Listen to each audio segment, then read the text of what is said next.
जाई कहियो सुनाय जान भारी बुढ़ावा जवान तुझसे गइल बारे हारी तोहरा ऊपर नजरिया के डाली आन बान शान हल भर के वटान हो बुझल जिलावा जवार में चलत ओकर नाम हो चढ़ल जवानी में करेलू रंगदारी पड़ जाई कहियो सुनाय जान भारी बुढ़ावा जवान तुझसे गइल बारे हारी तोहरा ऊपर नजरिया के डाली आन बान शान हल भर के वटान हो जिलावा जवार में चलत ओकर नाम हो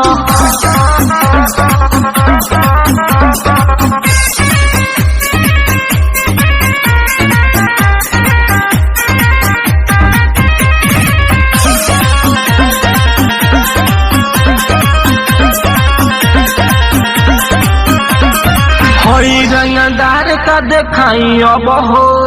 जिलावा जवार डरेला सब हो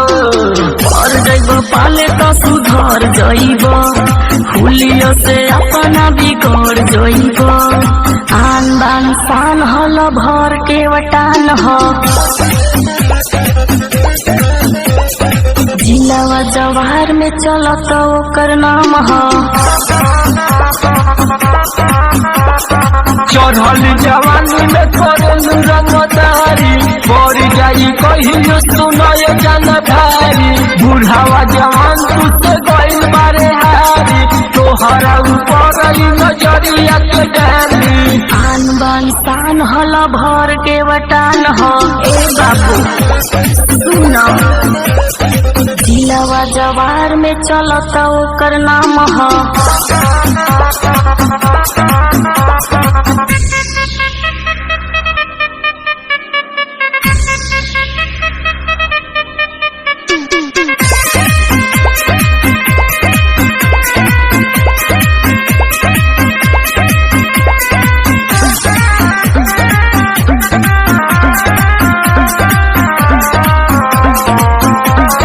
नया नया खून के उमंग हवे हो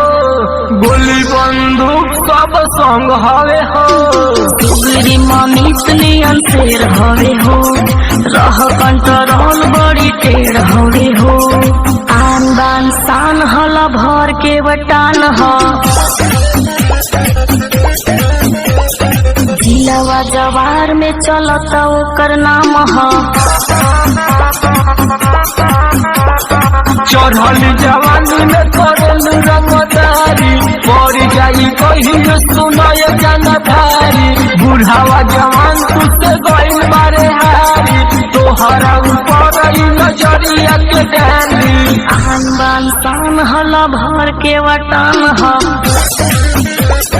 बुझल जिलावा जवार में चलत ओकर नाम हो